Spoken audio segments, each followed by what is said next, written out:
Telangana Congress party MLC అభ్యర్థులను ఆదివారం ప్రకటించిన విషయం తెలిసిందే.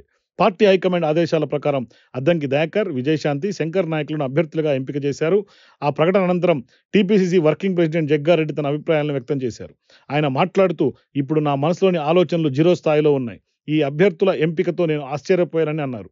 తనకు షాక్ ఇచ్చిన ఈ నిర్ణయం గురించి సమయం వస్తే తాను మరింతగా వివరంగా మాట్లాడతానని చెప్పారు. అలాగే జగ్గారెడ్డి తన అనుభవాన్ని వివరిస్తూ కుసుమ కుమార్ను ఎమ్మెల్సీ అభ్యర్థిగా ప్రతిపాదించడానికి తాను రాహుల్ గాంధీ అపాయింట్మెంట్ కోరినట్లు పేర్కొన్నారు.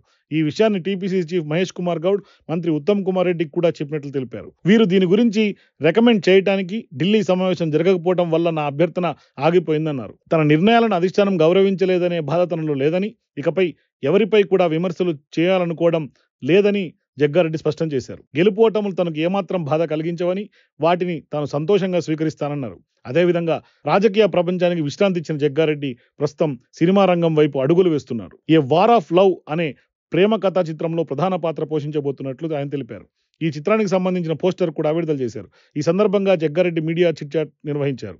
ఈ సినిమాలో తాను స్పెషల్ రోల్లో నటించబోతున్నట్లు పేర్కొన్నారు. తన ఒరిజినల్ క్యారెక్టర్ కు ఈ రోల్ అద్దం పడుతుందన్నారు. అంతేకాదు, ఈ ఉగాది నాటికి మరికొన్ని కథలు వింటానన్నారు. ఈ సినిమాలో నటించడానికి అంగీకరించే ముందు ముఖ్యమంత్రి రేవంత్ రెడ్డి అనుమతి తీసుకున్నానని ఆయన స్పష్టం చేశారు. ఇంతలో ఈ సినిమా పోస్టర్ సోషల్ మీడియాలో సంచలనం సృష్టిస్తున్నాయి.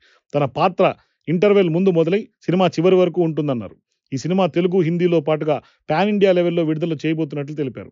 పాలిటిక్స్, సినిమాల మధ్య సరిహద్దులు తగ్గిపోతున్న ఈ రోజుల్లో జగ్గారెడ్డి కూడా ఈ రంగంలో తన సత్తా చాటేందుకు సిద్ధమవుతున్నారు. ప్రస్తుతం జగ్గారెడ్డి వెండితెర అరంగేట్రం ట్రెండింగ్ టాపిక్గా మారింది.